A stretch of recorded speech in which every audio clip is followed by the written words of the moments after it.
And welcome all to the Planning Committee. And first item on our agenda, any apologies for absence? I know we had one, yeah, okay. No others, we're all here otherwise, yeah, good. Item 2, disclosures of personal and prejudicial interests. Are there any? Yes, Chair. Agenda item 3, I'm a member of the Friends of Harvard Copperworks. Indeed, and for myself, item 1, which is Brooksby Road. Kevin Engoyd's school is mentioned there, so I will declare an interest as a governor of that school. Anyone else? No? You. So, right, item 3 then is found on pages 1 to 4, is to approve the minutes of the previous meeting. So we'll go to page 1, 2, page 3, and page 4. If somebody moves to record, has been moved. Okay, thank you. Item 4, is any items for deferral or withdrawal? No, Chair. There are none. Good. So, right, we move on to item 5 now then, is the determination of planning applications under the Town and Country Planning Act of 1990. And the first one on the agenda is, you'll see on page 8, and that's the Brooksby Road area application in Bonamine. And that's over to you, Simon. Thank you. Thank you, Chair. There's been an update sheet for this item. Since the committee agenda was published, there's been further dialogue with the agent to refine the triggers within several of the planning conditions. There's been a letter of support and a letter of objection, and the details of those are on the update sheet. First slide, please, Ian. So this proposal is a full application for a residential development of 156 new 100% affordable homes as part of the Council's More Homes project to deliver affordable, energy-efficient dwellings across the city. The proposals have evolved from pre-application discussion stage to the planning stage as a result of cross-departmental dialogue that was supported by a comprehensive master plan and concept development framework. The proposals were also presented to the Design Commission for Wales and Cardiff in January 2023. Located within Bonamine Ward, the application site spans 4 connected sites to the north and south of Brokesby Road. Geographically, the sites are effectively located at the base of Kilvey Hill on its northern side and would infill current gaps between existing residential developments. Next slide, please, Ian. Sites 1 and 2 are located between Pentrecreath Primary School to the north of Brokesby Road and are currently laid out and maintained as public open space, including play equipment and paths. Site 3, also to the north of Brokesby Road, also appears to be used as open space, but is overgrown with trees and scrub. Site 4 to the south of Brokesby Road is generally not available for public access and is used for the keeping of horses. Next slide, please, Ian. So the image before you is a historic site from the location plan from the mid-60s. All sites to a greater or lesser extent have been developed upon in the past. Current slide shows buildings on the site in the mid-60s. Next slide, please, Ian. So that site is from between 1980 and 99. This shows the most recent buildings that were cleared on the site, on Site 1, on the western side of the image. This took place in the early 2000s. The clearance of these buildings is thought to result from several issues, including antisocial behaviour. Next slide, please, Ian. So I'll just chat you through some photos from the site. The image before you is Site 1. So you can see some mature trees, open space, which is maintained grassland, and some lampposts, which are dotted along the pathways. Next slide, Ian. Similar view, looking out towards the open space taken from Brokesby Road. You can see a walker there in the foreground, and you can just about make out the change in levels which drop from Brokesby Road to the site. Next slide, Ian. This slide is taken from Site 2. As you can see, there's an area of old hard standing there with some rubbish on it.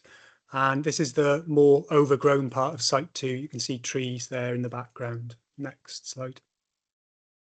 This is the more maintained area of Site 2 with amenity grassland.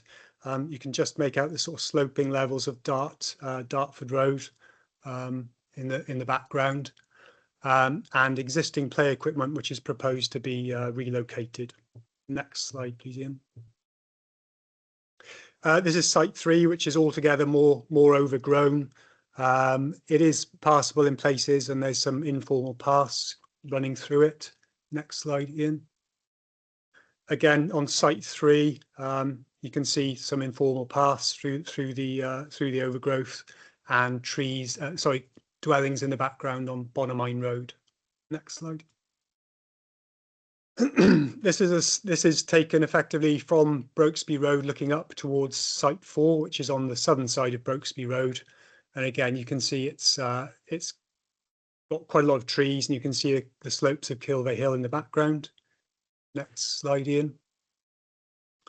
Again, site 4, you can see where horses are kept there, and you can also see some of the existing housing adjacent to the site in the background.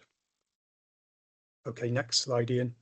And the slide that you're being shown now is really just showing community facilities in the area. So zooming out to the wider area, there's a convenience store on Pentrequeith Road to the north of site 1, a community centre, library, and fish and chip shop on Bonamine Road to the northeast of site 3. Further afield to the northwest is more of a shopping park, and to the northeast are local services, including a medical centre and post office on Colwyn Avenue.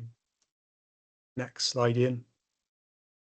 So the next slide shows the active travel route that links through all the sites. So development would deliver 156 affordable homes with a mix of mainly 2- and 3-bed homes and a lower proportion of 1-bed walk-up flats and larger 4-bed dwellings. The scale of the built form ranges from bungalows up to 3-storey homes. The development incorporates a 3-metre wide active travel route connecting from an existing public right-of-way on site 1, past the school, heading east through to sites 2 and 3, then heading south across Brokesby Road through to site 4 and connecting with an existing right-of-way on Kilvey Hill. Each site has its own suds attenuation basin and open space area. Site 3 contains substations that would serve the whole development.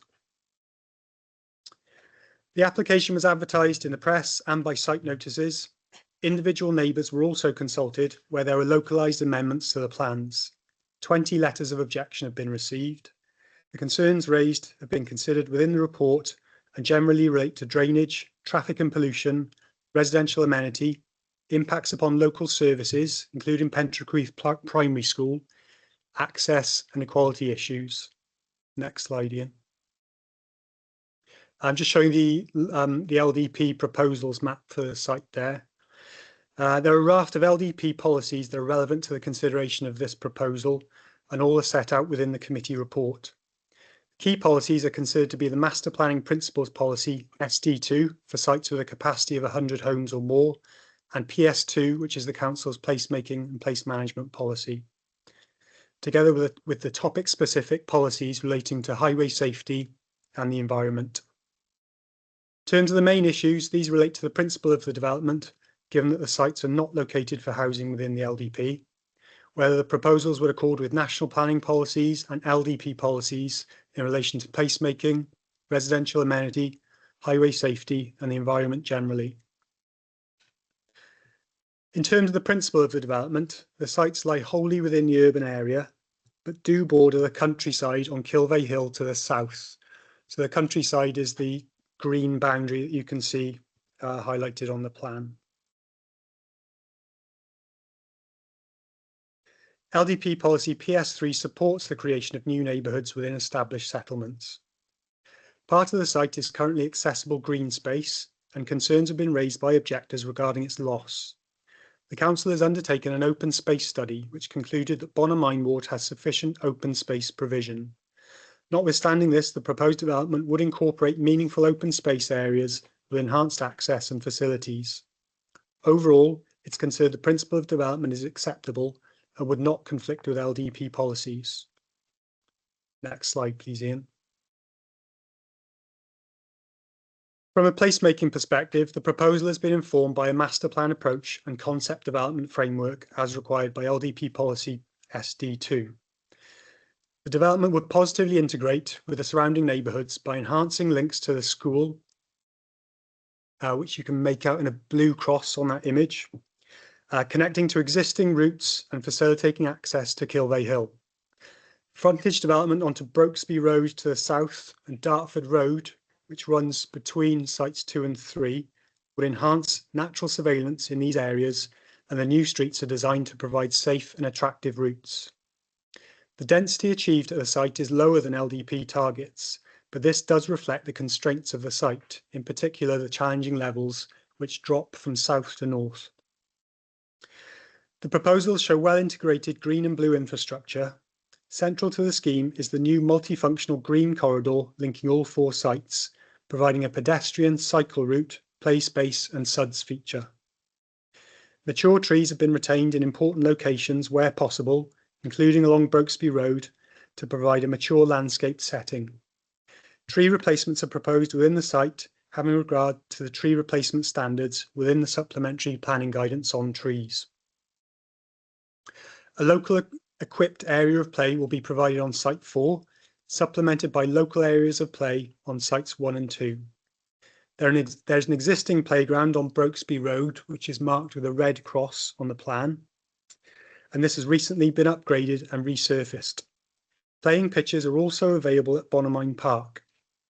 Having regard to the existing play provision in the locality, it was considered that there was insufficient justification for a new multi-use games area in this instance. Next slide, please, Ian. So I'm just going to go through each of the sites now. In terms of layout and design, the sites are broadly designed in perimeter blocks or facing onto important areas and routes.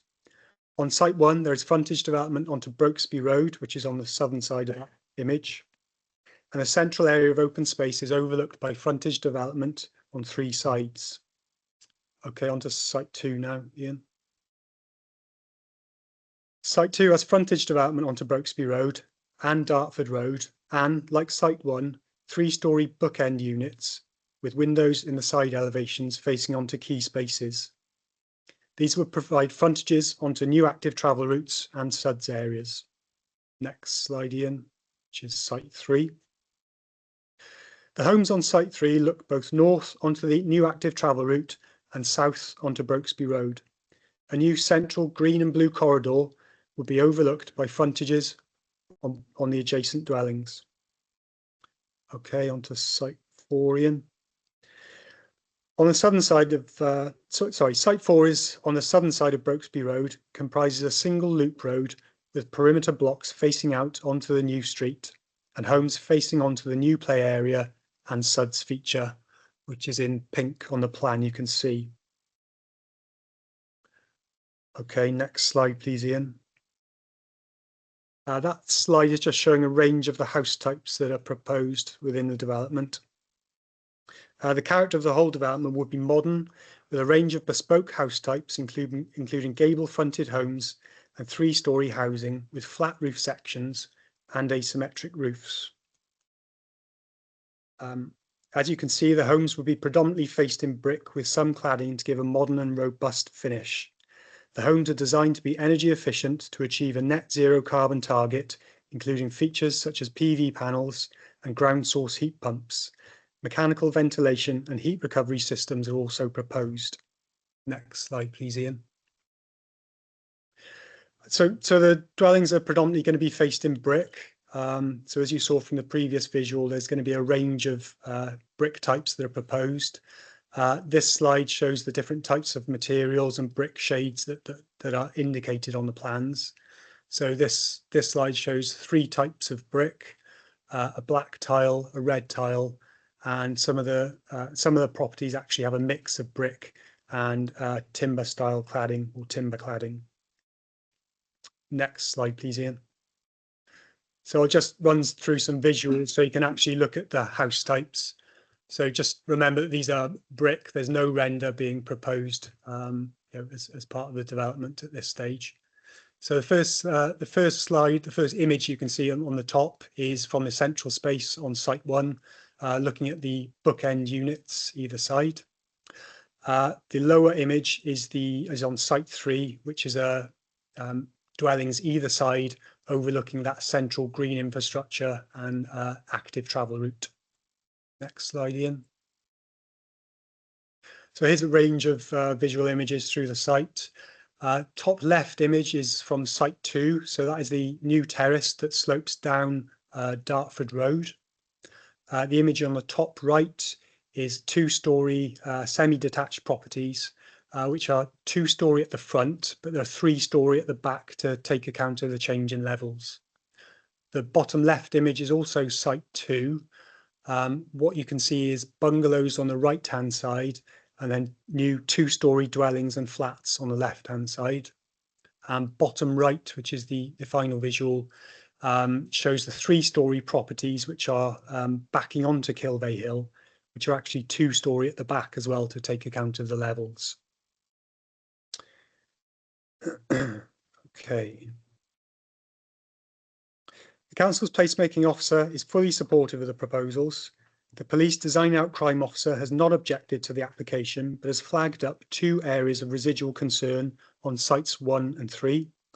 These matters are fully addressed within the report, and broadly the concerns are addressed by the design of the development to overlook existing or proposed routes. In terms of residential amenity, the vast majority of the site would not directly adjoin existing properties. Where the development would adjoin existing properties, officers are satisfied that the proposed development would not result in any significant residential amenity impacts. Conditions are recommended on 2 plots to reduce the size of the windows of an airing room to minimise and mitigate any potential overlook impacts to neighbours. Next slide, please, Ian.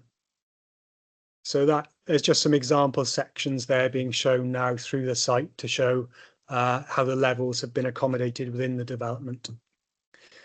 The levels at the site are challenging, but the minimum 21 back-to-back separation distances set out within the SPG are achieved throughout the site, and where there is a change in levels, the separation distances have been increased where possible, as set out within the placemaking SPG.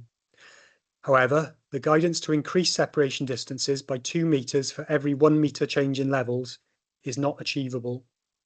Design solutions have also been used, including the introduction of retaining walls on boundaries and planting along common boundaries to mitigate any significant adverse amenity impacts. There is one instance within the development where the full 15 metres back to side distance between properties would not be achieved. However, this single instance is considered to be acceptable given the high placemaking quality of the overall scheme. The size of private gardens throughout the development is considered to be acceptable.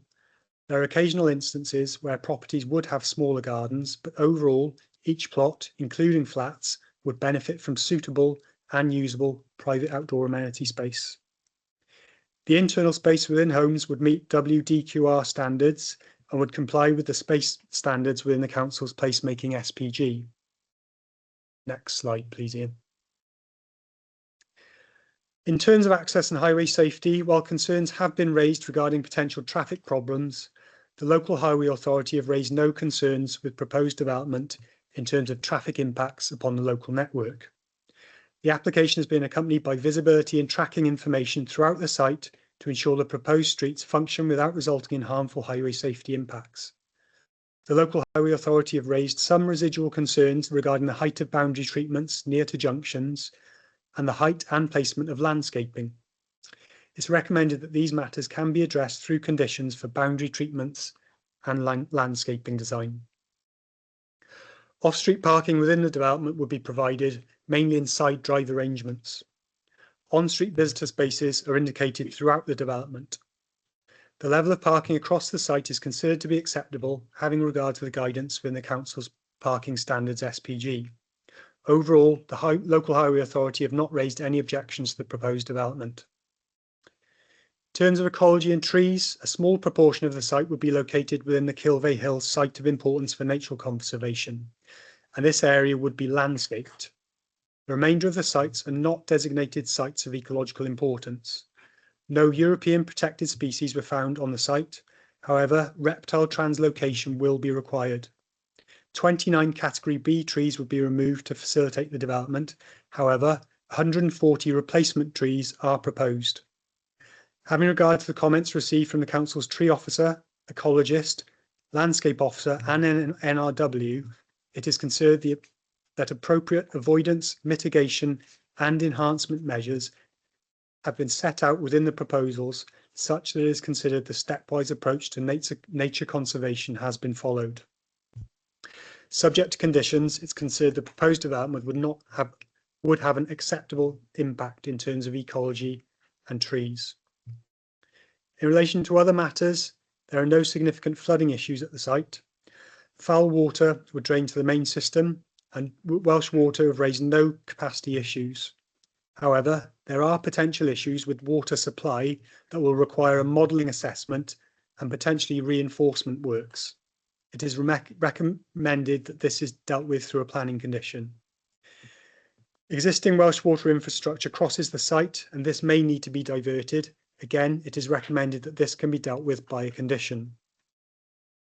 The Coal Authority have not objected to the proposal and no significant land contamination issues are anticipated. However, condition will be required, as recommended by Pollution Control, for the submission of further information to inform site remediation requirements. A right-of-way does pass through the site, leading from Brokesby Road to Penchcreath Road. This will need to be formally diverted through a separate legal process. No significant archaeological impacts are envisaged. Other matters in relation to education provision and impacts upon local services have been fully addressed within the officer report. As this is a council development, no Section 106 planning obligations can be imposed. To conclude, the proposal would provide a modern, high quality, energy efficient, 100% affordable housing development that has followed extensive cross-departmental collaborative working. Independent critical analysis has also been provided by Design Commission for Wales. There are some instances within the development where separation distances between proposed dwellings would not meet placemaking SPG guidelines. However, the levels at the site are challenging, and having regard to the need to provide much needed affordable housing, this is considered to be acceptable on balance. Subject to conditions, the application is recommended for approval. Thank you, Chair. Thank you very much. Yeah. You're okay, yeah? Thanks. Okay, right. Thank you very much, Simon, for that thorough report. Anyway, we've got two speakers. Our first one is Mr. Baxter, Phil Baxter, the agent. You've got your 5 minutes when you're ready, please. Thank you, Chairman and Committee, for the opportunity to speak here today. My name's Phil Baxter of Asprey Planning and I represent Swansea Council's More Homes team as agent for this planning application alongside BDP architects and landscape designers. The proposal is for the construction of up to 156 new affordable homes on 4 separate development parcels within the settlement boundary of Bonamine. As officers have advised in their presentation and within the comprehensive report in front of you, the application represents a proposal to deliver much needed affordable housing with associated open space, play provision and drainage infrastructure in accordance with the adopted Swansea Local Development Plan and Welsh Government's objectives for increasing the supply of affordable housing on suitable sites. The applicant and their design team have worked very closely with your officers from numerous departments for over 18 months to arrive at the scheme before you today. This has involved comprehensive pre-application discussions, which resulted in refinement of the proposals to respond to technical and placemaking concerns. We would like to thank officers for their professionalism shown throughout.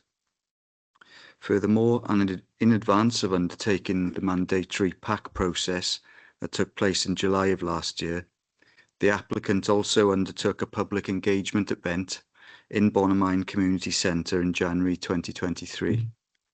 This event was very well attended and provided the team with the opportunity to help explain the proposals to the local community.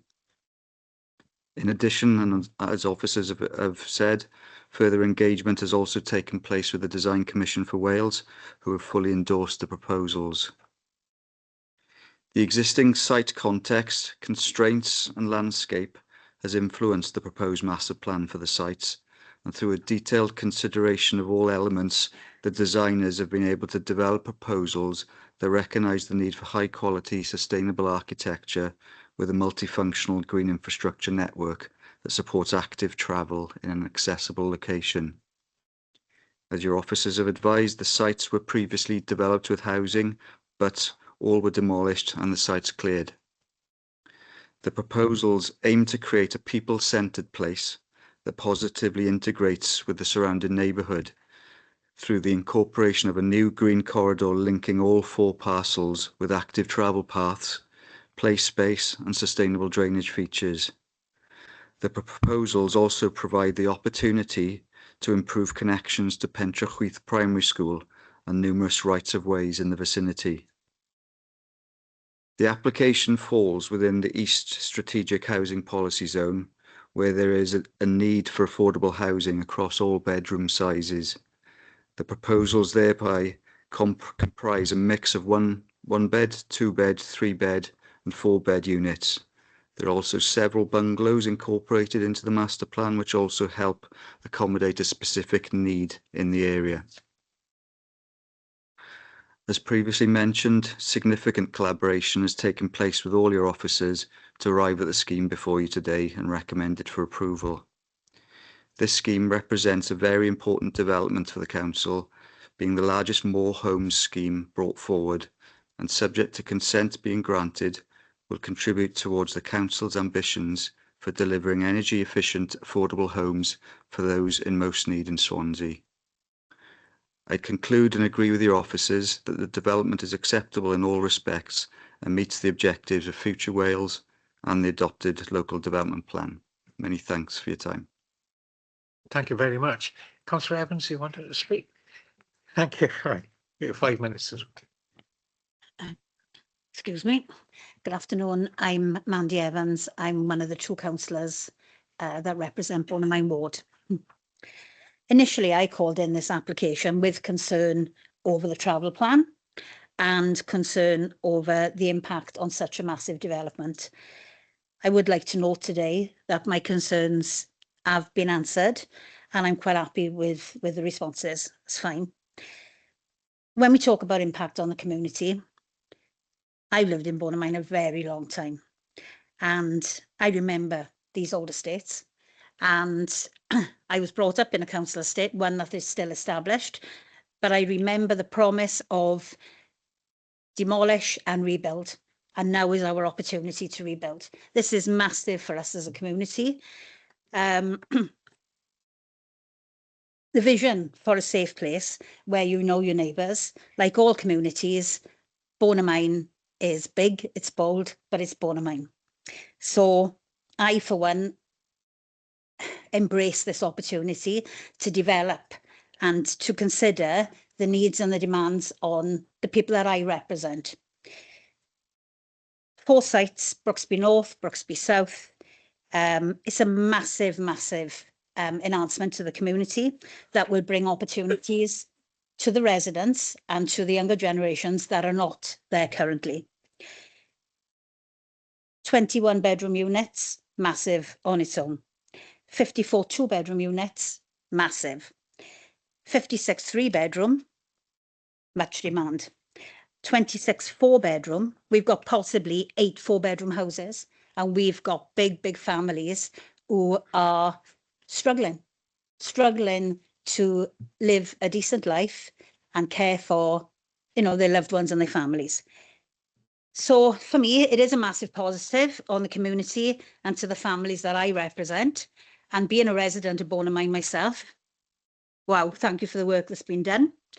I do wish to say, obviously, we, even during the open day, had concerns raised. I understand the concerns raised and I know why those concerns were raised. Because people are very precious of what they have. People have lived in Bonamine all their lives, generations and generations. So when we talk about access to and from, garages, rear of properties that have been generational homes, I understand. So thank you to the teams who have amended the plans. And I think we are there, probably 99.9% there. But thank you for listening and amending the plans. because it is important that people have access to and from their properties that, you know, are their homes. Then we go on to education. Education's very dear to my heart. I am the chair of governors, so maybe I should declare an interest in Pentraquith, and I'm also a governor in Kevin Pentraquith is a small little community school based in the hub of a tiny, tiny little community, a village. So yes, we have had massive concerns about the capacity of the school, how we will establish a facility to house potential families and potential children coming into the ward. But very, very pleased to hear about the financial contribution that is proposed and that will support our young people and our educational needs within the ward.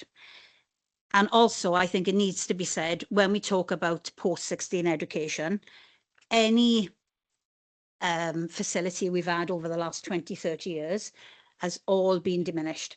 So regarding post-education in the ward, it's important. And I'm glad to see that we've considered there's a contribution of possibly 124k to come forward for post-education. So my concerns have been addressed. I love Bonamine. I live there. I'm always going to live there. But it is a precious community. It's my community. So I think I just want to finish by saying we cannot dismiss this opportunity to give people low energy, cost efficient homes, to take individuals or couples out of the post-war houses and put them into new developments to release those properties for families.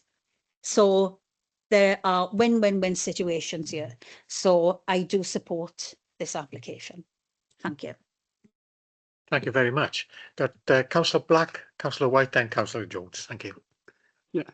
Yeah, thank you, Chair. I very much support this application. In fact, it seems to be potentially transformative for Pentraquith and therefore would be a major asset to that particular area.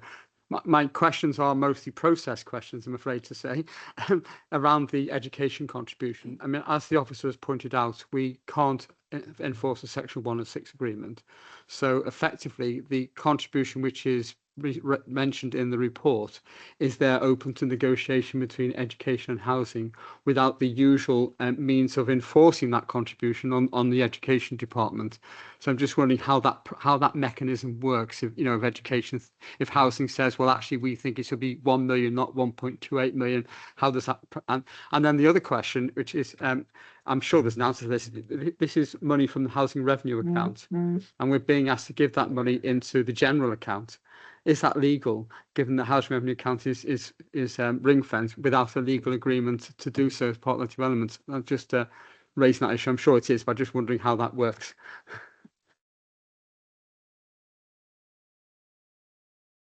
That's the question I have, Chair, really, relating to what the Police and Crime Commissioner has obviously picked up regarding, because they sort of ideas linking in. Can we just assure that fully supported the application? I think it's marvellous, you know. But can we just assure that we have the adequate lighting in place along all these routes? I know that in the phase 3 of the block there's a mention of a gate as well, but if we can ensure that because of the linkages between the 4 sites, there's adequate lighting in place. Yeah, well, Peter's taking my thunder on the education side of it. He just piggybacked Mandy did. Yeah, so that's one part of my question is gone. So that was the main one. The other thing is, on the primary school, did they use any of the land on site 1 as part of environmental?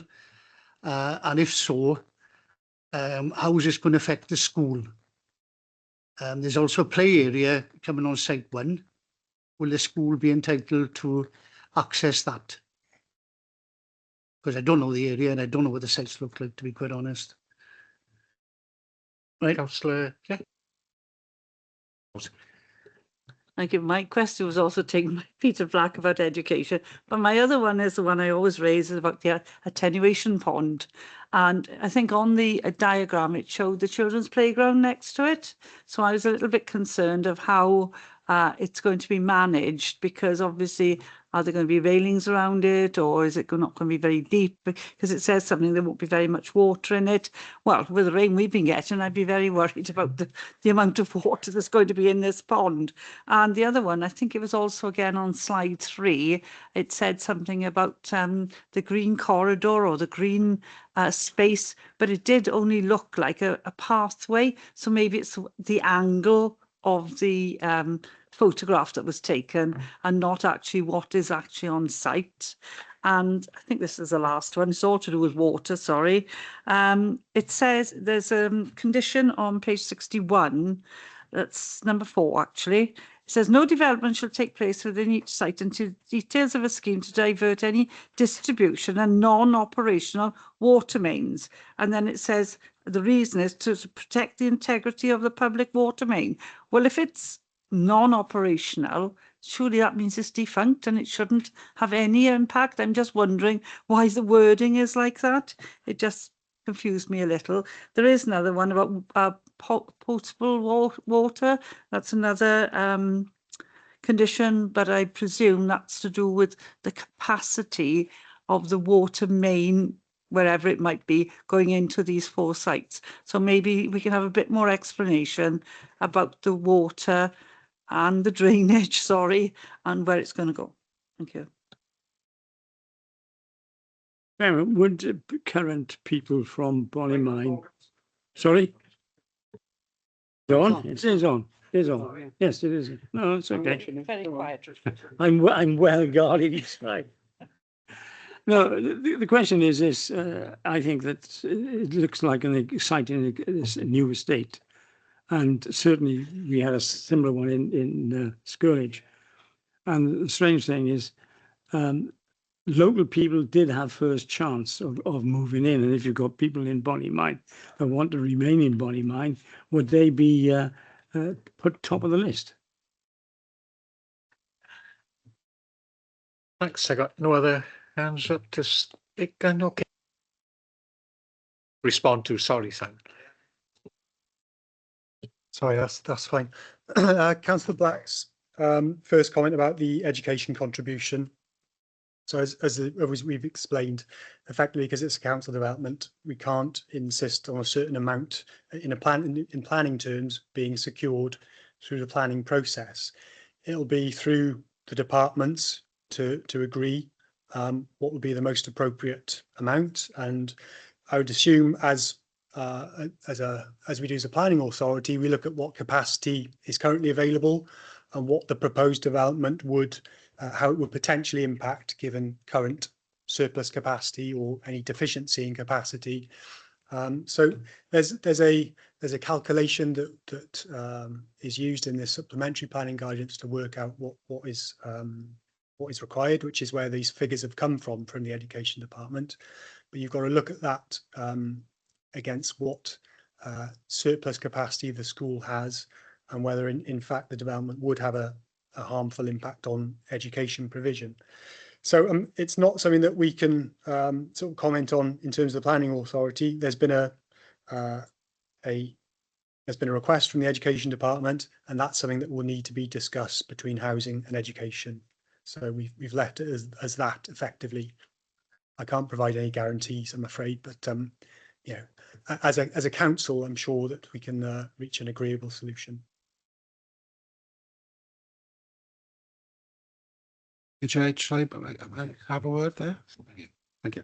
Yeah, just to add to what Simon said in response to Councillor Black's inquiry, yeah, the housing revenue account is ring fenced for housing and associated matters, but there is a discretion in the legislation which allows the transfer of funds from it, and these relate to open spaces, community facilities and play areas, but these have to benefit the whole community. So there are some exceptions in the housing revenue account for the council to explore. Thank you. Thanks. Councillor White, you raised an issue in terms of lighting. there's a condition on it for details of lighting to be provided. So that's something that we will look at that stage when the lighting comes in. And if there's active travel routes through the site, so to encourage those throughout the day and in the evening, yeah, I would imagine there will be a desire for those to be lit together with the streets, obviously. So the condition will ensure that there's satisfactory lighting, and highways and our ecologists would be consulted on those matters. Councillor Downing, you raised a concern about whether the development would impact upon the school. So there's the site is entirely separate from the school, albeit it's adjacent to it, so there shouldn't be any impacts on school grounds. And the play facilities, well, I don't see why kids from the local schools couldn't use those play facilities. My kids went to school in Bryn Mill, and often were walked to Bryn Mill Park to play there, as and when they could. So I don't see why that would not be able to happen.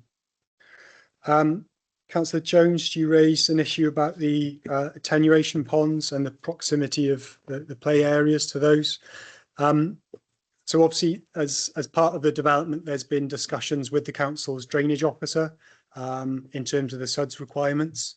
So those will be designed in accordance with SUDS standards. So the play areas which are in proximity to those SUDS areas shouldn't be impacted.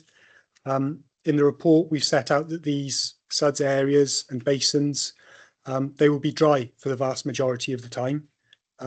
It's only when we have a large storm event that they will start to fill up, and then they'll drain naturally and through to the surface water system, as they're supposed to do. There was a query about a GI corridor on Site 3, I think.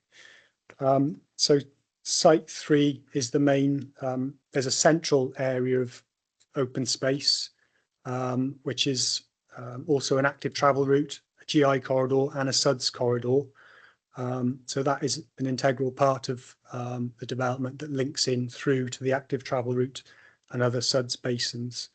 That area has active overlooking at it from the adjacent residential properties, from windows in ground and first floor level as well. You raised concerns about Dŵr Cymru Welsh Water and some of the conditions. So the conditions that are recommended in relation to water supply and the impact on existing Welsh Water assets within the development, that those have effectively come from Welsh Water. So there are some, I believe, some live water supplies crossing the site, but also some that are perhaps no longer used. So whether they want the ones that are no longer used still protected, or whether they can come out, that's a matter that will be discussed in detail with Welsh Water.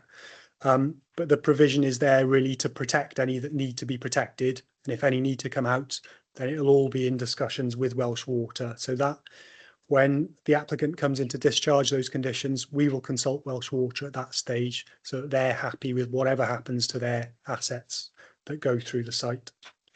Similarly, in terms of the potable water supply, so what Welsh Water have raised is a potential issue in terms of the water supply to the site. So there's a condition on the permission that again, asked for by Welsh Water, to make sure that hydraulic modelling assessment has been undertaken or is undertaken to ensure that there will be sufficient supply for the development. And if there isn't, that assessment has to provide some sort of measures for improvements that will allow the development to have a water supply. So we won't be in a situation where we've got houses that are built with no water. That's the reason that it's on there. But the issue's been flagged up and it's being dealt with by a condition. Councillor Lewis, you raised the concern about who would potentially be available to live at the units. So again, this is dealt with in the report and the update sheet. So effectively, I mean, it's up to the council housing development. It'll be the housing department who decides, who will be living in these houses, according to their, the standards and requirements that they have. It's not something that we can impose through planning conditions. It'll be through the housing lists. Okay. Sorry, thank you. Anyone else wish to speak? Oh, Councillor Jeffrey. Just a minor point, Chair, and I think Simon could put me right here. I'm actually looking at the at Google Maps, Simon, on site 2. It may be wrong, but there appears to be a compound there of about 20 square meters, a fenced compound. Is that going to? Do I assume that would be removed, or has it already been removed? Yeah, it's already gone. It was there for some time, but it's not there anymore now. All right. Okay, I see no other hands up.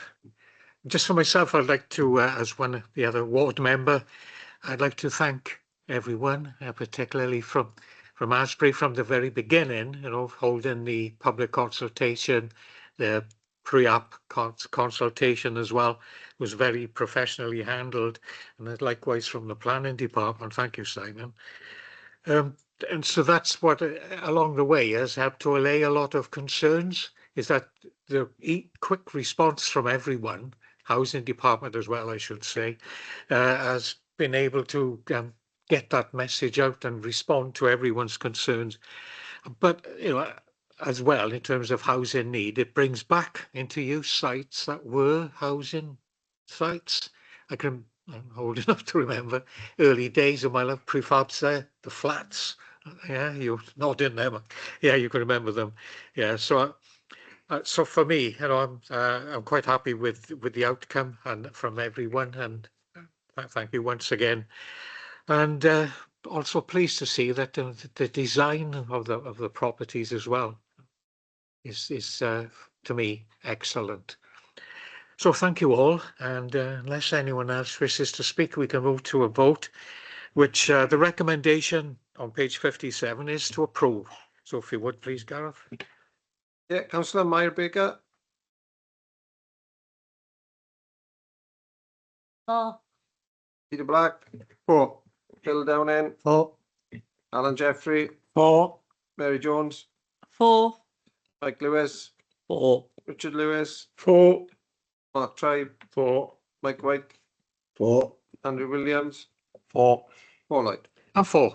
That's unanimous. Chair. Carried unanimously. Thank you all very much. So then moving on to item 2 then is we're moving over to Pontedillis, and page 73 you'll find that item. That's great. Thank you, Chair. Good afternoon. Okay, so full planning permission is sought for a waste recycling transfer station and associated infrastructure at Gwyniad off St Taylor Street in Pontedillis. The application is reported to the Planning Committee because it represents waste development as set out in the Council's constitution. This slide shows the general location of the site in red in the context of Pontedillis. It's located on the western edge of the town, near the border with Carmarthenshire, separated by the river. It's in a mixed-use area. Next slide, please.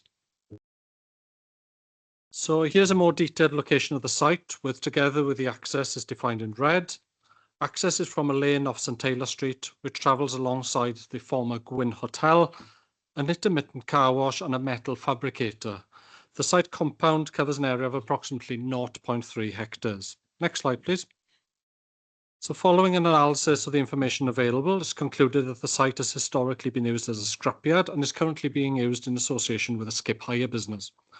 Here's an existing site block plan showing areas for parking, temporary porta cabin, areas for storage of skips, vehicles and materials. Next slide, please. So here's the proposed site plan together with the access and the parking arrangement. The report explains the typical arrangement of how the site would operate. So mixed materials would be brought on site via skips and lorries. Vehicles would be weighed and then directed to deposit the material in a dedicated area where to be manually sorted. Dedicated storage and sorting bays would be installed, and then the sorted material would be transported from the site to the relevant recycling centres.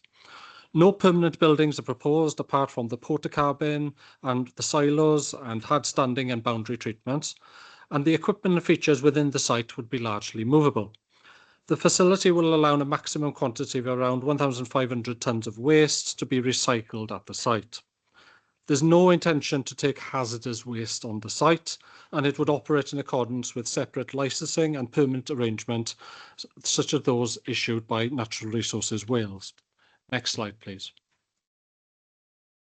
So here are the details of the storage and sorting bays, which reach 1.8 metres in height, and they're enclosed on 3 sides. Also shown is the porta cabin, which is the single-storey structure. Next slide, please. So turning to the photographs, here's a photograph from St Taylor Street at the junction with the road known as Tidal Reach, which leads to a supermarket and residential areas. Access to the application site is along a lane which runs parallel to Tidal Reach, but alongside the side elevation of the former Gwyn Hotel, which is on the right-hand side of this photo. On the left-hand side is a petrol station and the commercial centre of the town, together with some residential properties. The red arrow on the counterpart map on the slide shows the general direction and location of the photo. Next slide, please. So here's a photograph from Tidal Reach, which is one of the nearest public positions to the site. The site is located on a lower level to the road and is obscured by some trees and vegetation along the boundary, and the metal fabricator, which is the grey and red building, which is approximately in the centre of the photo. Next slide, please. So this is now taken from the access lane to the site, which is behind the vegetation that I shown in the earlier photograph. The metal fabricator building is now directly in front. Next slide, please. So here's a photograph of the current application site compound and around the entrance point. The site typically contains a range of vehicles, skips, materials and porta cabin. The metal fabricator building that I mentioned is not shown, but is on the left-hand side of the photo. In the distance is a telecommunications mast, which is on the opposite and at the edge of the site. And behind that is an earth bund which separates the site from the river. Next slide, please. So this photograph is of the compound taken from that bund looking down at the site. Here you can see the entire view of the site, and the metal fabricator building is in the distance, and large sections of the site enclosed by fencing, trees and vegetation. Next slide, please. So the main issues to consider in this determination of the application is visual and residential amenity, highway safety and impacts on ecology and biodiversity. There's been one letter of objection relating to various environmental matters, traffic and highway impacts, and visual and tourism related impacts. So the report before you has made a careful assessment of the key material planning issues. There is a dedicated policy within the LDP which deals with sustainable waste management facilities in appropriate areas, along with a consideration of a range of detailed planning considerations. So the site is already in employment use. It's not particularly large and it's within the settlement limits. The proposal would be broadly compatible with the aims and objectives of relevant policies associated with waste management and the waste hierarchy set out by national policy and advice. The principle of the development is therefore accepted. In visual terms, the site is not significantly visible from sensitive public locations, and I've tried to use the photographs in this presentation to demonstrate how visible this site would be. There is a pre-existing employment use on the site, and it's within a mixed-use area with screening afforded by some trees and vegetation. And additional conditions have been recommended, such as the agreement of boundary treatments, works to the earth bund, restriction on height of stored materials, all of which would assist in reducing the visual impact of the development. The nearest residential properties are approximately 75 metres to the south and southwest of the site. The site itself has an established commercial and industrial use, and there's a mixture of uses nearby. And the report considers the proposed use would not be unduly harmful to the amenities of neighbours, with particular regards to noise and disturbance, because these are usually would expect from a commercial site. But conditions have been recommended to ensure the acceptable impacts, such as control of opening times, construction management plan, agreement of boundary treatments as well. So Natural Resources Wales and Pollution Control of the Department of the Council have no objections subject to conditions. Despite the site itself being in established commercial use, there are some areas nearby that are sensitive in terms of ecology, biodiversity and the natural environment. This is mainly due to the proximity of the site to the River Lycha, which provides a direct hydrological link between the site and the Carmarthen Bay and Estuaries Special Area of Conservation. The site is also adjacent and in close proximity to sites of importance of nature conservation. But the Council's ecologists, the Environment Agency, and the Environment Officer have no objections to the proposal subject to conditions. These include the earthbund works, boundary treatments, which both will provide a physical barrier between the site and the river. The submission of a construction environmental management plan will also assist here, together with landscaping schemes, control of invasive species, and control of opening hours and ecological enhancements. A separate licence from NRW would also be required, and all of which would deal with various environmental and ecological matters. In terms of drainage, separate SAB approval is likely to be required, and NRW have flagged that whilst the site is within flood zone C2 and the access in C1, a flood consequences assessment has been submitted, and NRW, who are the authority's technical experts on flooding, have raised no objections subject to a condition. The report considers that the consequences of flood risk can be reasonably managed. A transport statement has been submitted and considered by the Highways Authority. There is an acknowledgement of the former and current uses of the site, particularly with regards to trip generation and access arrangements. The Highway Authority concludes that it would not raise any additional highway safety concerns beyond the existing lawful situation, and as such, they raised no objections subject to a condition. The contents of the objection received by the Town Council have been carefully considered and addressed in various sections of the report, but the matters raised do not override the acceptability of the scheme, particularly with the imposition of a number of conditions to control various matters. So in conclusion, the report recommends on balance that it's acceptable, that this managed waste transfer site constitutes a sustainable form of development, which is compatible with the waste hierarchy set out in national and local policies.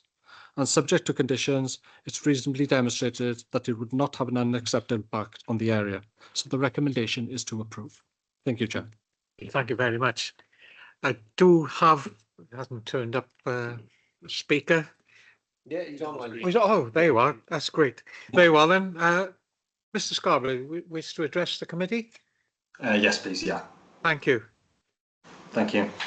Good afternoon, members. Thank you for the opportunity to address you today.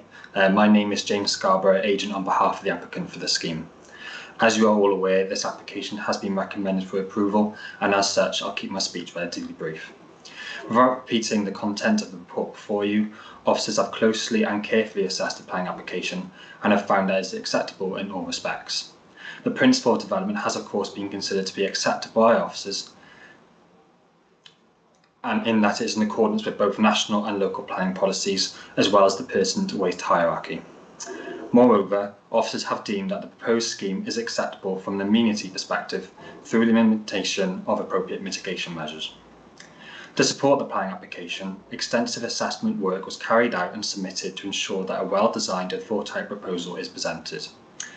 Through extensive consultation of both internal and external quantities over the course of the application, the scheme has been found to be acceptable in all respects, including design, highways and transportation, ecology, drainage and flood risk, subject to the appropriate conditions.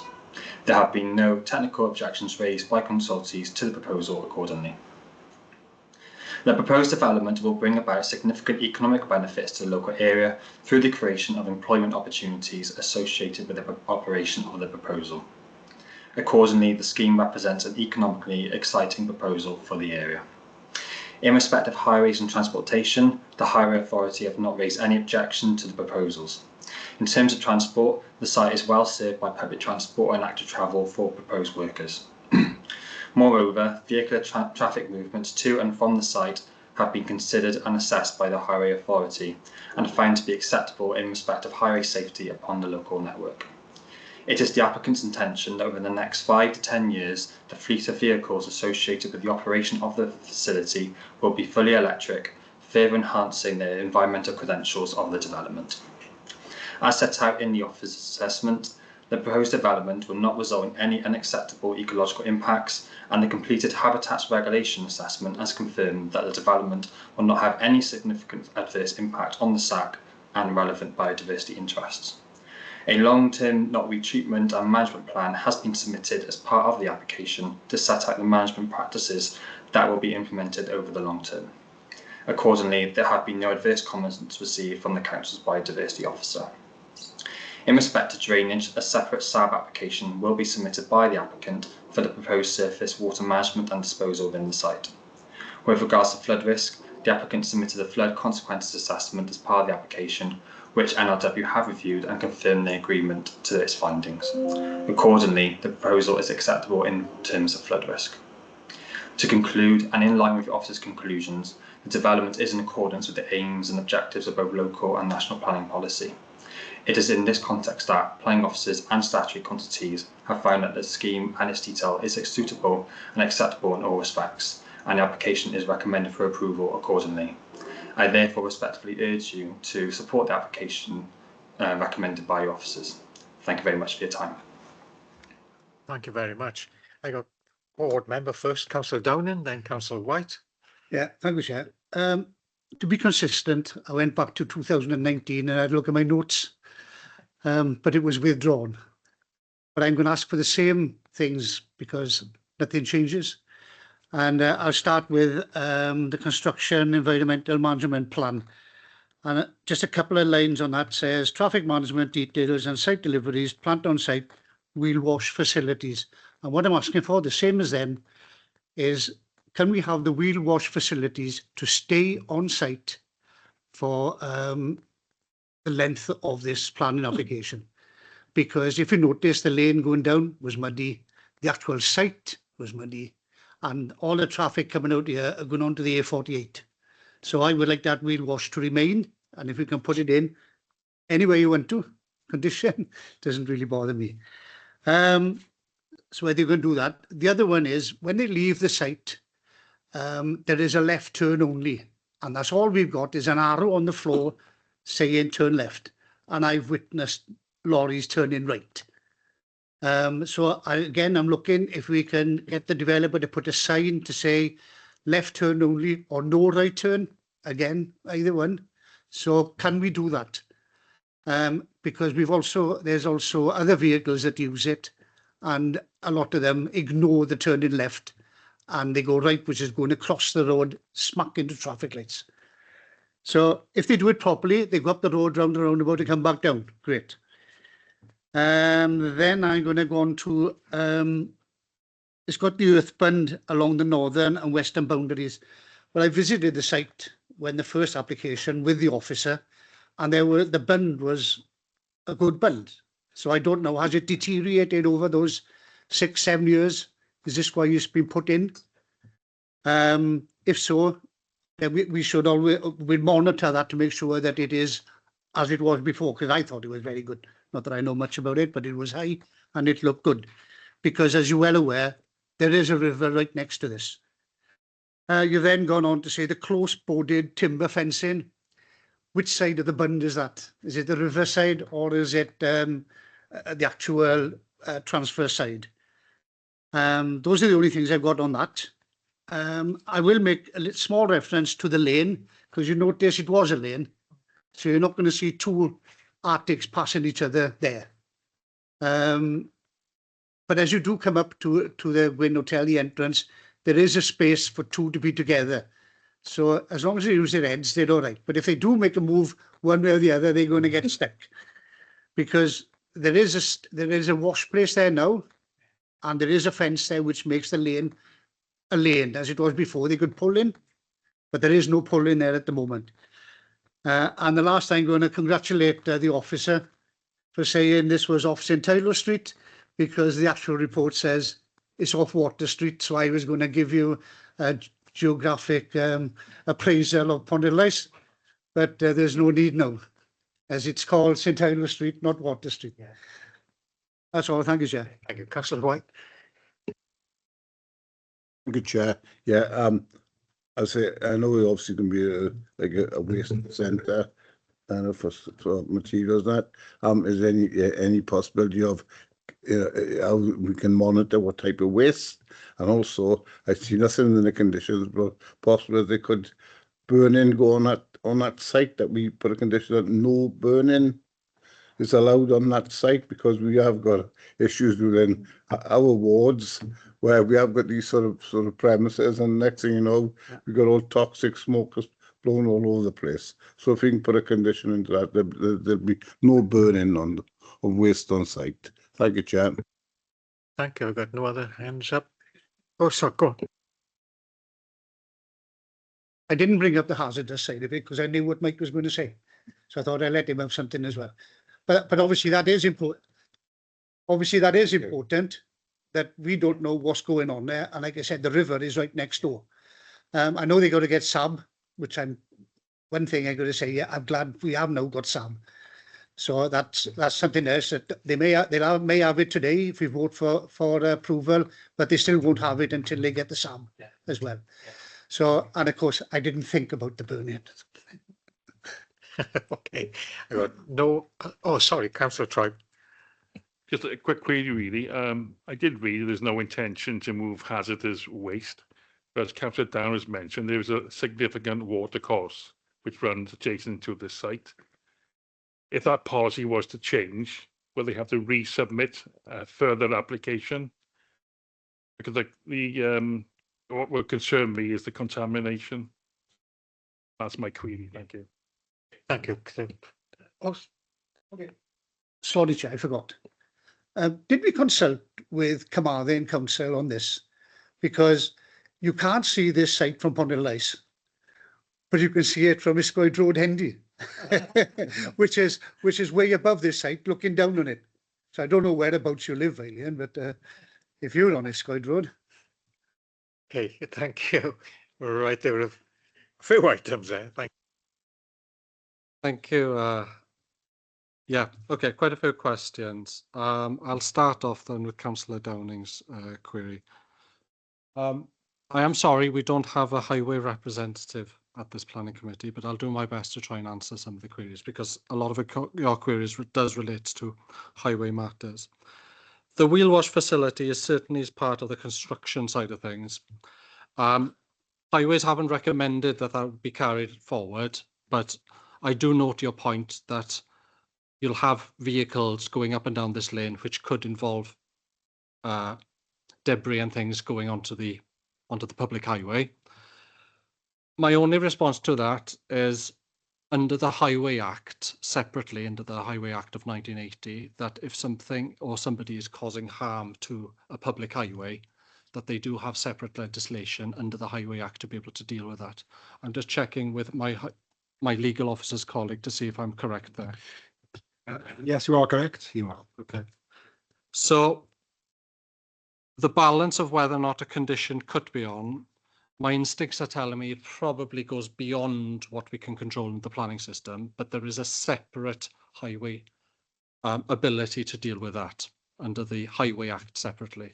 So the Welsh Government generally advises that we shouldn't be duplicating legislation.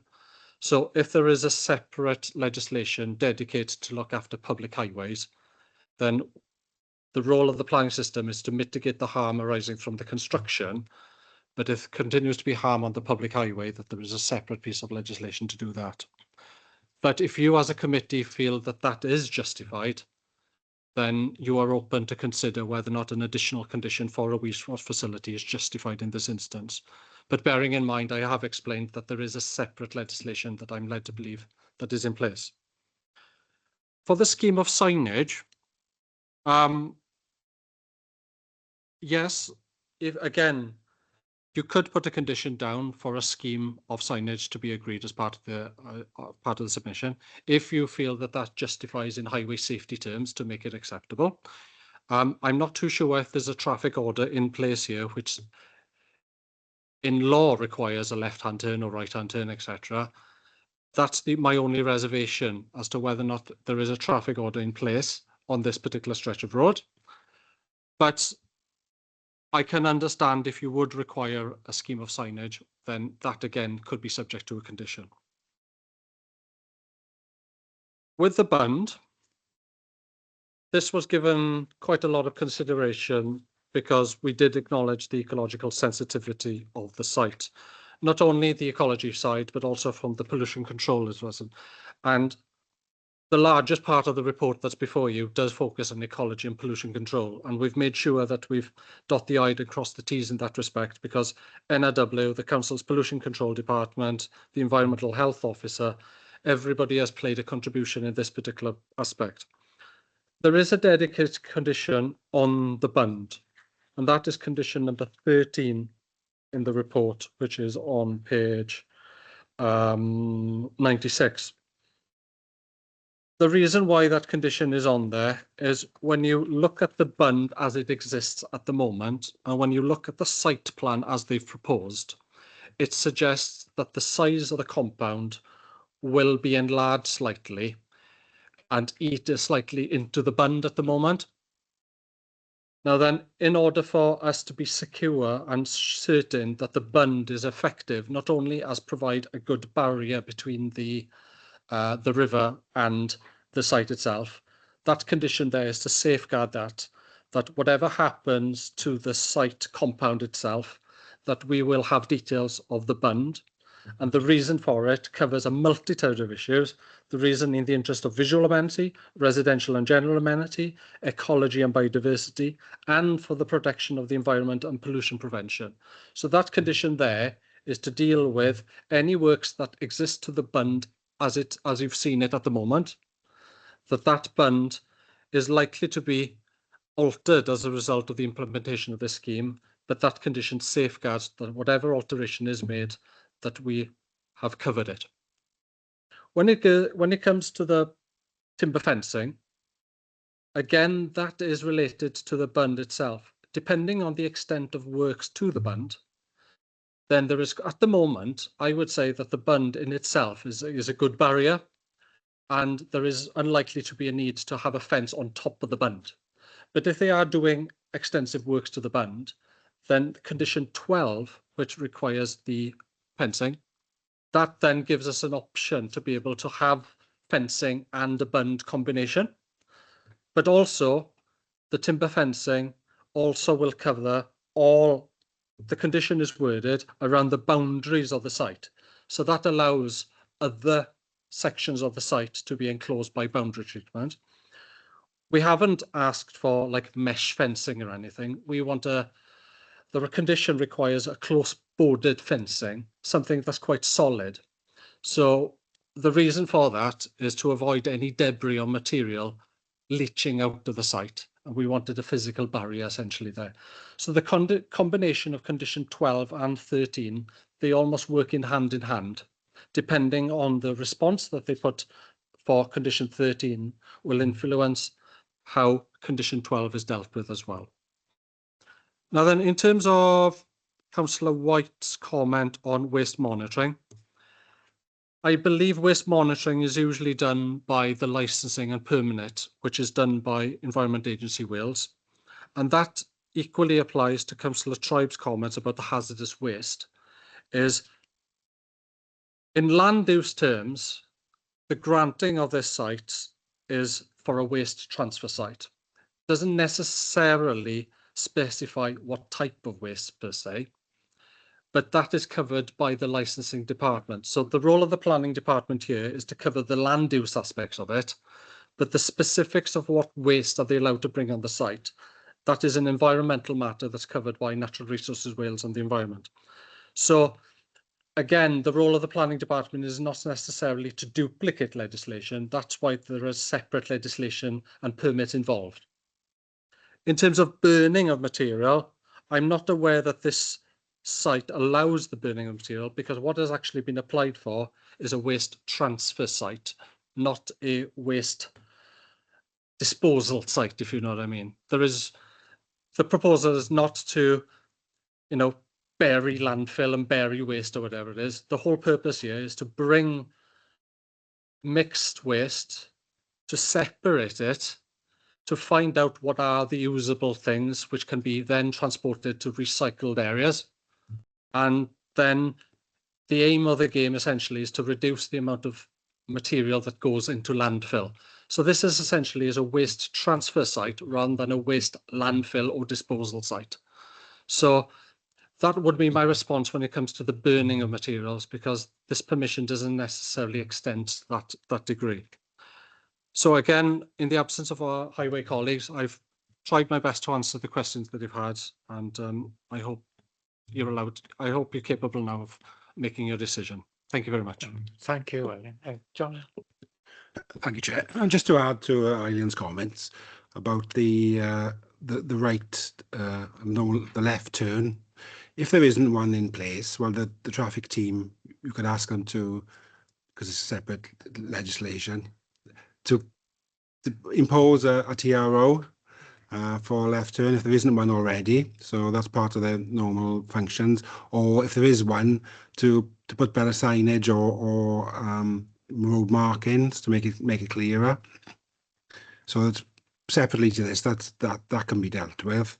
And just to add a further comment, what Eileen said about what the other question about burning, obviously it could be a statutory nuisance. So council have got separate legislative powers to investigate if that took place, and could prosecute if it was necessary, if it were found to be in breach of the environmental protection legislation. Thank you, Chair. Thank you.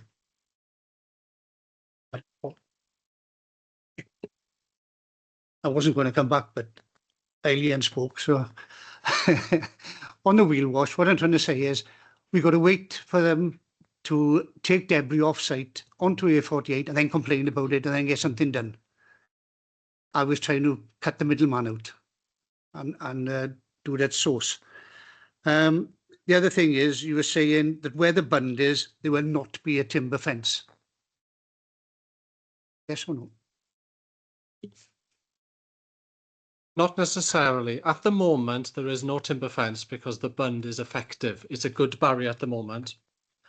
But as the scheme was being assessed, and when you look at the site plan, the proposed site plan, and overlay that where the bund is at the moment, it suggests that in order to implement the site plan, the bund will have to be eaten into.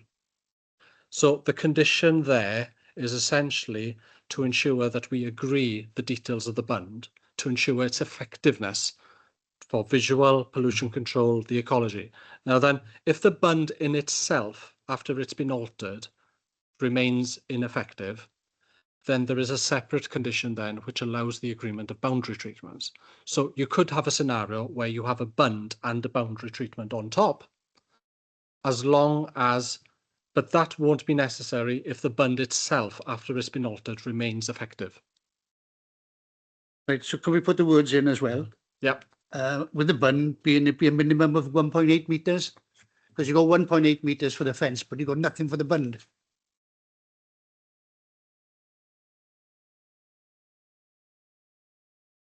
Page 96, 13.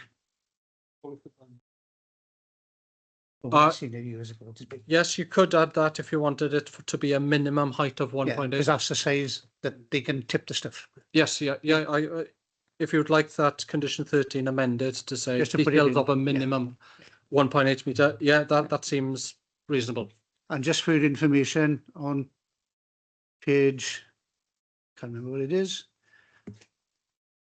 80, it does say the drive can be accessed off Water Street, which is St Hilo Street, from both directions, but upon leaving the site, the vehicles are prohibited from turning right across the flow of traffic. So it's there. So you're saying that's a highway? Because no, they're going to say, sorry, council, we haven't got money, can you give us a community fund? If there's already a TRO in place, then yeah, the council could enforce against that. It is much safer. Yeah. Okay. Sorry. Yeah, you could put a condition that they put a no right turn on their land. So as part of their strategy, as opposed to on the highway, because as they come, but say no right, reinforcing no right turn. No, I don't think the officer also said whether they'd been consulted with Carmarthenshire either. No. Having looked at the scale and nature of the development, no, the decision, there's been no consultation with Carmarthenshire Council. Okay then, so it's just for me to get this right now then, Councillor Downing, you want that condition on height of the bund, 1.8? Yeah. If it's just the same as it was 6 years ago. Yeah, like it were. Yeah. Okay. So we wanted to add that, yeah? Anything else? No? Yeah. Sorted, okay. Thank you very much. And then you see that this item is for approval, so we can take that to vote now then, please. Yeah, Councillor Myra Baker, For. Peter Black, 4. Phil Downing, 4. Alan Jeffrey, 4. Mary Jones, 4. Mike Lewis, 4. Mark Tribe, 4. Mike White, Oh, Andrew Williams, 4. Paul Lloyd. 4. That's 10 for unanimous again, Chair. Thank you very much. And then move on to item 3. The final item is we're over to the Harvard. Thank you. And it's Stevie Smith. Yep. Yeah. Hello. Thank you, Chair. Hello. Thank you, Steve. Thank you, Chair. Hello, councillors. So this listed building consent application is reported to you today on the basis that the council is the applicant. That's a standard requirement for all listed building consent applications come before planning committee. It's been including when the council is the applicant. If we go to the next slide, please, Ian. So this is the location of this listed building consent application. It's associated with the Havard Morva Copper Works. It's a very small plan. There are more to come. In terms of the red line area, it's part of the site complex adjacent to the engine houses on the riverfront there, and it's what's called a trial backfill exercise. So lots of archaeology has been exposed, and this is a test to try back to cover it back up because the archaeology can't be left exposed because it's too delicate and friable and damaged, to test ultimately how a foundation can be laid across this area for the separate levelling up project to restore the engine houses and create a link building. So this is a test for that larger project. So if we can zoom into the next slide, please, Ian. So that's a clearer plan there. You've got the two engine houses. The one in the sort of the northern engine house there is known as the Vivian engine house, and this area that the application relates to is curtilage listed to that feature. The other engine house there with the hipped roof further south is known as the Musgrave engine house, which is the one with the in situ steam engine, where the Friends group have recently removed part of the engine with CADU consent for off-site restoration. So there's a lot going on this site. The archaeology that you can start to see on screen there, actually, if you jump to the next slide as well, please, Ian. So the idea, a clearer plan of the archaeology that's been revealed is nationally significant. It's traces of some of the rolling mill bases, it's traces of the annealing furnaces that would have been used to heat the copper as it was going backwards and forwards through the rolls, the associated flues for removing the hot gases, and some chimney bases and other ancillary features that aren't as well understood. So there's a lot of features being exposed, some of them potentially about a metre and a half deep. And the test is about how they can be filled in. So you can see the test location for the backfill trial here is bounded by the solid black line. There you go, thank you, Ian. And the red line area further south is the separate scheduled monument area, where consenting within that zone there is nationally significant and controlled by CADU. So this trial area is outside of the area controlled by CADU, hence why it's come before planning committee today. And the other marks on the plan there are just areas, for example, testing where in order to backfill this area, there's many tons of clean aggregate to be brought back in. Where do you bring the machinery in so you don't damage the existing archaeology and that sort of thing? So there's the vehicle route to get close to it and drop the material in. If we can go to the next slide, please. So this is an example of getting in a bit more detail. Obviously, with drones these days, there's a huge amount of recording that can be done by photography. Starting to record the archaeology in this trench zone, which measures approximately 10 metres long, 2 metres wide, 1.5 metres deep. There's clearly all sorts of complicated things going on here in terms of phasing. There's earlier structures below the copper works. We understand the site prior to the copper production was potentially in the early 1800s a brickwork site with good river access, and then a manufacturing early that then became the site of the copper works when the Vivians came to Swansea. So that's the test area there.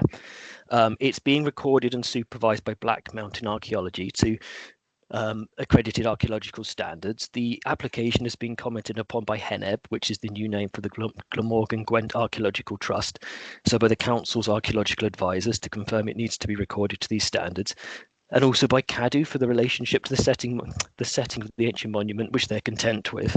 So if we could go to the next slide, please, Ian. So a bit more detail there of the zone to be backfilled and some of the sort of complex archaeology revealed on site. And if this trial goes as anticipated with the assumptions made for the groundworks, the foundation loadings and those sorts of things, this approach will be applied across the whole site as part of the separate application to be determined, we hope, in the new year when it's brought before planning committee. The next slide, I think the last slide, please, Ian. And these are the cross sections through that trench area there. One of the key things of backfilling archaeological areas is there's a permeable geosynthetic membrane, so basically like a drainage blanket that's laid over the features first to differentiate between what's archaeology and what's the new backfill. Then the new backfill is dropped in carefully, and then it's monitored as it's compacted, so it's not causing any extra damage. And ultimately, it will be a surface with the features preserved below, so they're covered over, protected for future generations. And there's the full digital recording that's placed on record in the public archives. So that's the proposal before you today. It's been subject to the consultations I've mentioned. Because of the pressing programme of the Levelling Up project, this work has been carefully assessed by officers with the method statements and the diagrams and all sorts of things that you've seen on screen today, to be agreed to proceed immediately in order that the programme can be met. So effectively, this is a retrospective application because it has to be approved, but the work needed to proceed. So approval is recommended, and as per all listed building consent applications, they have to be referred on to CADU. There's one condition, which is simply to ensure that the work is undertaken with the archaeological recording as agreed, and that it's placed on the public record. And that's it. Thank you, Chair. Thank you very much, Steve. Now, did any member wish to speak? Councillor White first is in. Thank you, Chair. Yeah, no, obviously, I've spent many an hour walking up and down and out, rolling there. Yeah. Steve, just for clarification, down in the rolling mill area itself, down on the local mill there used to be proper slabs that were there for the floor covering. Do you know if any of the slabs are still on site there that could be used after the backfilling is perhaps done? Because further on from the roads, you had these sort of where they used to add the sort of acid tanks. We used to put the copper in to get all the sort of scale and that off them as well. So I know that was built up as well, level off the floor as well. But just wondering whether those the actual slabs of the floor are still on site. To be honest, Councillor, we were expecting just to find those slabs, just a fairly flat floor. And instead of that, we've found all this very, very complicated archaeology. And the reason being is when the works was dismantled and all the metal was scrapped, those slabs would have been removed. So they're long gone. Certainly the archaeology has shown the site has been backfilled with rubble, and those metal slabs aren't there anymore. And effectively what we've got is the layer that's below those copper slabs, flooring slabs that were there. So unfortunately, they've gone. There's all sorts of voids and holes in the ground, but those slabs are no longer present. Any other member wish to speak? Sure. Okay. Steve, thank you very much for that presentation. It's always an interesting site there, which I've been watching for many, many years. So, no. Okay, we're going to see the recommendation before us, and folks, is to approve. So we can take that vote now, then, please. Yeah, Councillor Meyer Baker. For. Peter Black. For. Phil Downing. For. Alan Jeffrey. For. Mary Jones. For. Mike Lewis. For. Mark Tribe. For. Mike White. For. Andrew Williams. For. Paul Lloyd. For. Unanimous again. Again, thank you very much. And that concludes our meeting. Thank you all so much. And we'll meet again in the middle of January. Not before. Thank you all. Yeah. Anything